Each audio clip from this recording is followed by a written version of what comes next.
He founded IRC's Emergency Preparedness Unit.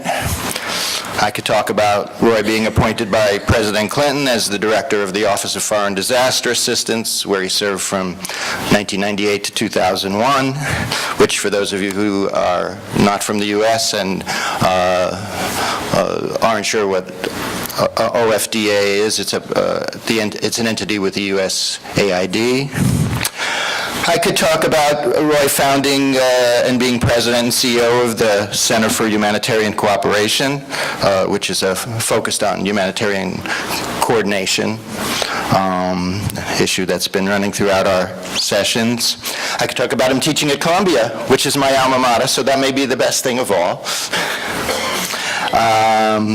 But really, what I want to say is that Roy is a great human being, that every time you work with Roy, you just bask in the glow of knowing that you're working with somebody who has more experience in his pinky than you have in your whole body. It's really just a privilege to introduce Roy Howard Williams. Oh.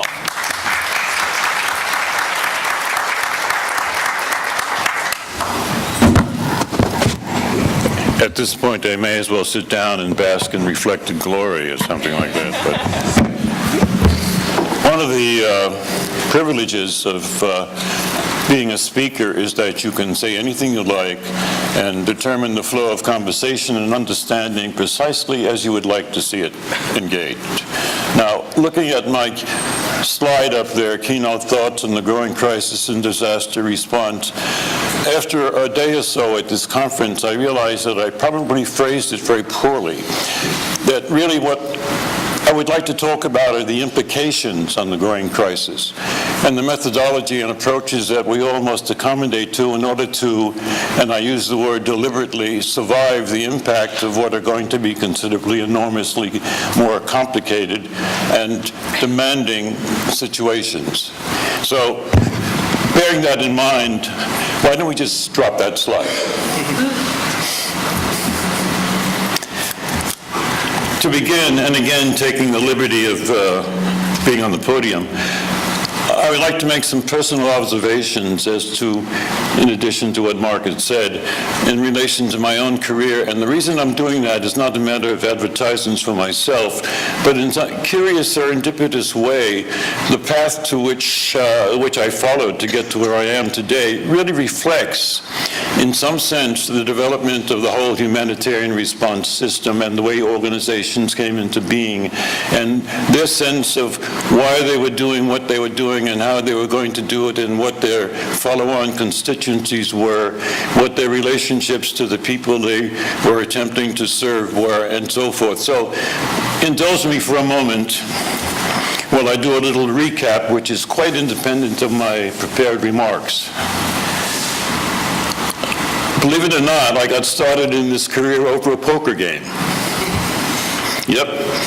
This was shortly after I'd come out of military service, and I ran into an old high school chum in Greenwich Village in New York, where I'm from, and he said, it was Friday, and he said, well, tonight there's a poker game. Why don't you come join us, and you'll see a lot of people you grew up with, et cetera, et cetera. One of the players in the game, incidentally, I lost. One of the players in the game was a fellow who worked for CARE. And over time, he and I became friends, and since this was a regular Friday night poker game in New York, and at that time I was working in publishing and getting bored out of my mind, Friday night was something to look forward to, so I would look forward to this game and these encounters with this fellow from CARE. But then after a while, I began to notice that every once in a while he would disappear. Weeks would go by and he wouldn't show up. And he was a poker nut. The mere fact that he wouldn't show up indicated that something of more interest was going on, and I couldn't imagine what that thing of more interest possibly could be. It turned out that he was working with CARE, which meant nothing to me, but he was going from country to country doing the sort of work that CARE does, and I know most of you know what CARE represents, but he was involved in a lot of food distribution, et cetera, et cetera. And we began to talk about his experiences in Algeria and Vietnam and wherever. And I found myself, as a native New Yorker, more and more intrigued with the whole idea of working beyond the limited sphere of publishing. Shortly after the end of the Vietnam War, and I'm sure a lot of you remember that whole saga of the boat case people, hundreds of thousands of people fleeing Vietnam, I got a call from my now friend who said, I've been tasked with a new assignment and I was wondering whether you could give me a hand setting it up. That new assignment turned out to be the movements of people from the China Sea, et cetera, into resettlement countries. One of them was the U.S. And at that point, the U.S. was accepting something like 200,000 people a year from Indochina, then Indochina. He was asking me to help him with the administration of this program. I knew nothing about administration of that sort. I had a reasonably good college education. I was trained as a lawyer. What did that have to do with refugee work? Serendipitously. The next thing I knew, I was heading resettlement program settlement in the U.S. And then the organization expanded, and we began to operate out of Singapore and then into the Anambas Islands off Indonesia, and so forth. And that was my introduction to humanitarian work writ large, the resettlement of refugees. Things moved on. Time moved on. The organization began to branch out in terms of what it did.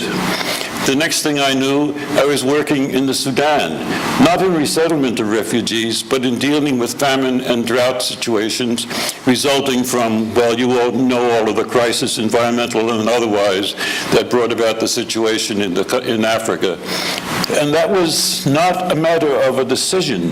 It was a matter of a transition simply because one organization with which I was working needed someone to do something different, and they said, well, Roy, why don't you try this? So I said, sure. So the next thing I knew, working from resettlement as part of the humanitarian spectrum, I was doing relief work, which for the next several years I was doing in Africa and so forth. And then a reversal of fortune. An international organization which was involved in moving people, goods, and so forth, asked me the same question. Roy, why don't you try your hand working with us? So the next thing I knew, I was involved in logistical trains involving moving people from around the world, back to resettlement countries, and so forth and so on. This goes on, and I'll get to my real point soon. From there, again, one of those questions, requests out of the blue, in this case from a large NGO. We're starting these massive operations in various places around the world, but we don't know quite the best way to set up administrative and operational and field systems for them. Why don't you give it a shot? The language was something more precise than that, but in essence, that's what they were asking. So I said, sure, why not? The next thing I knew, for the next several years, I was in Bosnia, Rwanda, northern Iraq, Colombia, you name it. All kinds of places, doing all of the things that are part of humanitarian assistance. Why all of this? That has pretty much parallels the way the whole humanitarian structure has evolved. Very serendipitously, very ad hoc. People asking people to do one thing or another in new ways, developing systems which really reflected only the level of your resources, donor support, constituency report. It is a very non-system system. With that elaborate introduction, let me get to my prepared remarks. Okay. Humanitarian system is a phrase which is often used. It is a contradiction in terms. The humanitarian impulse is one which is central to the behavior of the people involved in the system. The IFCR Code of Conduct begins with one statement which I think is the critical part of it, the humanitarian imperative. There are 10 or so other points, but what the motivation and behavior of the people involved in humanitarian work really turns upon is that humanitarian imperative. There's a downside to that. What is the downside? Because then your impulse, your imperative, your functionality, as it were, can be used by others for their own purposes. During the Bosnian conflict, some of the sides became aware of the fact that ethnic cleansing could be encouraged by using the humanitarians to do it. Why would the humanitarians do it? They would do it, and I remember in one instance in central Bosnia, the Serb commander saying, well, we're going to move these people our way, or you can move them your way. Some choice. So we were involved in really making political decisions, and one of the things that we felt most integral to our behavior was staying away from political decision-making. But by force, per chance, there we were in a political maelstrom. So if you think about a humanitarian system, arguably using that as a point of reference, what is the distinction between the system and the rest of the real world?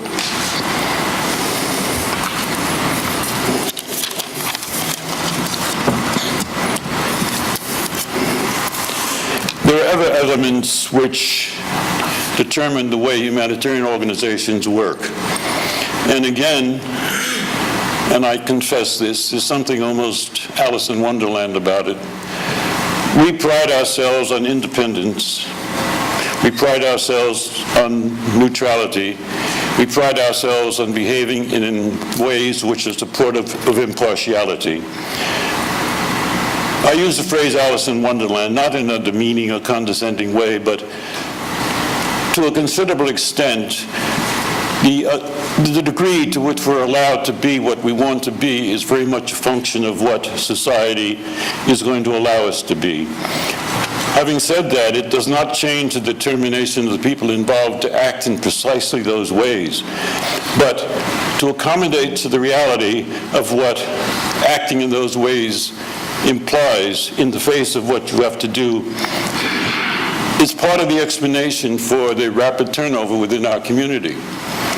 You can only endure so much stress, go through so many contradictions for so long, and either get enormously frustrated or disillusioned or turn cynical, which is the worst of them all, because that accomplishes nothing. But this is why the system itself, and I keep falling back on a word which I'm saying doesn't have meaning, the system itself really is trying to find its way into society, or arguably society trying to find its way into the norms of the system. You can look at it either way.